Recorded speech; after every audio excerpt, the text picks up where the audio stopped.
Welcome. Okay, got my countdown. It's Friday, and this is Private Practice coming to you from Purple Co HQ. And I'm glad you can just see the stuff around my head as opposed to the stuff on the floor and on my desk and on the other desk today. We've made it to Friday, people. Well done us. High five. Super well done. Gosh, our work is hard, isn't it? I say this with all love and compassion, but I am tired on a Friday, and it's an appropriate response to having had a really busy week. We also had a 4-day week here in Australia, so most of us will try and do 5 days worth of work in 4, and we wonder why we burn out, and we wonder why we get overtired.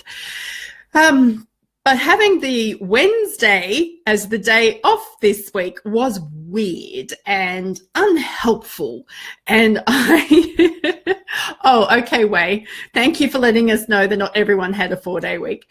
But it was such an interruption, and it really got me thinking how I plan for my rehab clients, because quite a lot of the time when people are returning to work or returning to any activity, we suggest a graduated return to that activity or to work. And we often talk about, working Monday, Wednesday, Friday, and having Tuesday and Thursdays off. And it got me thinking today that might not actually be a great prescription for everybody. So I know there are a couple of my team members who are like, yeah, this Wednesday off thing didn't really work.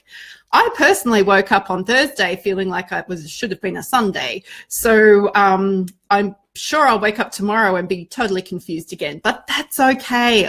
What are we celebrating this week? What has been something that you're proud of, something that you got done or pushed through? Hey, Jen, I sat down and wrote myself a list, and it's important to do this, and I needed to do it because I just came back from a client today, and he's done remarkably well. He has done so well, and I'm so incredibly proud of him.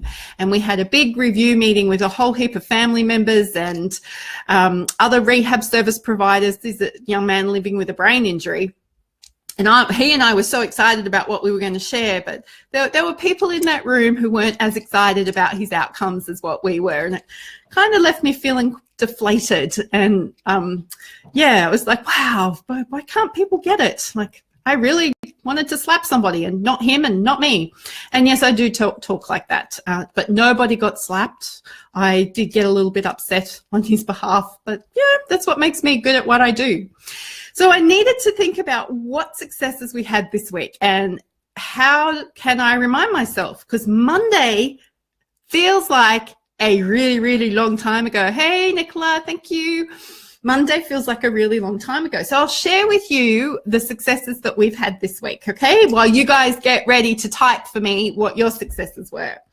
So I actually had 3 proposals accepted this week. 3, all at once, which means I now got a heck of a lot of delivery to do. But that's pretty cool, because that for me is big chunks of money, and means clients get serviced, and it means that we've got cash coming into the business, which is always exciting. We love the cash coming into the business. So 3 proposals being accepted. Awesome. That also means that I now need to start refilling my sales funnel so that we've got more proposals that can be accepted in time. And yes, that is the way my work works. That we have third-party payers, so, not romantic proposals, wait, no, proposals for consulting. Yeah, thanks. You're going to have fun chuckling with my husband, John, about that, aren't you?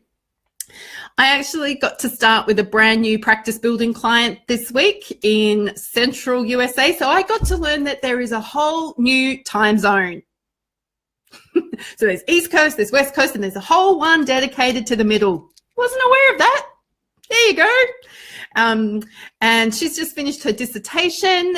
Well, kind of finished. Apparently there's been some delay with the university sending it back to her for remarks, but I'm pretty impressed. She's gone straight from dissertation to practice building coaching because she's decided in her her change of career that she wants to do this right, and she doesn't want to muck about. And how cool is that for choosing to work with any sort of coach? Like, yeah, don't let me flop around trying to work out how to do this on my own.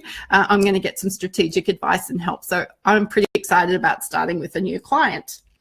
I've got 3 practice building clients at a conference at the moment over in Orange County in California, and they keep sending me pictures with themselves and with each other, and I hate that but love it all at the same time. Conflicted emotions. There's Frances, Jill, and Sherry, and I got all those names out right and didn't try and amalgamate them all, which I can sometimes do. And they're sharing their books and sharing their services and helping other clinicians understand how they can be doing grief and loss really well, how they can be starting a private practice right out of grad school. And then Frances is there helping everybody understand all the bits of the business stuff that you actually don't need to do yourself, because she's got a whole service that helps you do that. So that's pretty cool. I had a consultation yesterday with another practice building client who pretty much turned up going, I need your help. When are we going to start working with each other?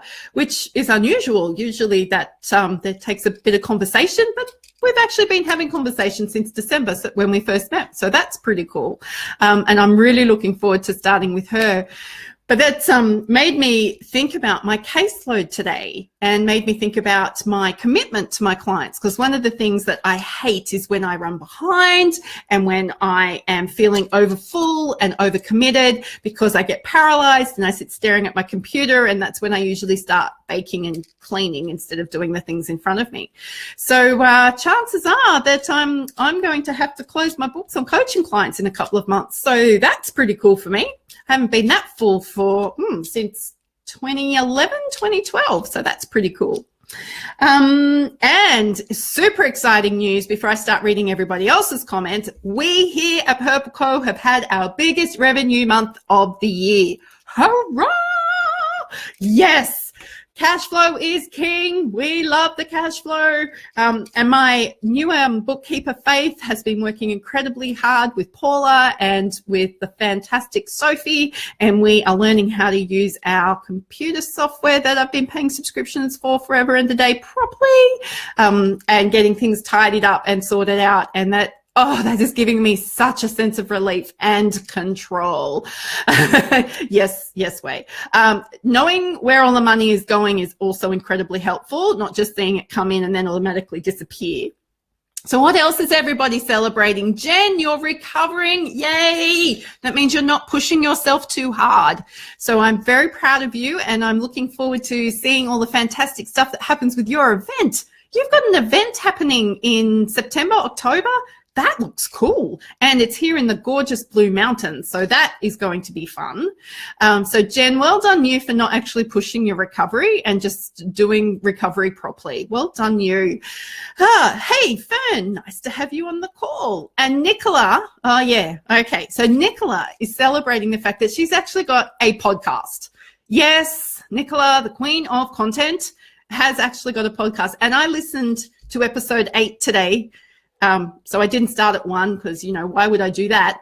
I started at 8, and seriously, wham, bam, thank you, ma'am. That episode, it's just totally blown my mind. It's helped me understand why my launches into services are not working. It only went for 10 minutes, and I sent her a Marco Polo message straight away, whining about the fact that I suck, to which she said, we can fix that, Joe. And we've already started talking about how we're going to do that. So celebrations are pretty darn awesome. So people in the Northern Hemisphere, you've still got a day of the week to get through or to enjoy and thrive in. So what is it that you want to experience at the end of this week? How do you want to feel? So right now I'm feeling pretty full and fulfilled. I've got a heck of a lot of stuff that needs to be done, and I'm working interstate next week. So I've got a really big assessment in a couple of days where I'm actually traveling to the Sunshine Coast, which is in Queensland. So it'll be interesting to see how I manage keeping everyone up to date and enjoying these videos along the way. Oh, thank you, Nicola. Yes, it's now been a couple of weeks of me actually doing these videos live to Facebook, and still nobody has died. Nobody has burst into flames. My reputation hasn't been ruined and my business hasn't been destroyed. So that's what happens when you do a Facebook Live. Wishing you all a fantastic, super duper wonderful weekend. Please spend your weekend with the people that you love doing things that help you rest and replenish. I am looking forward to talking to you next week because there will be more episodes. This is Private Practice, and I'm looking forward to talking to you next week, which I've already said, so we might stop now.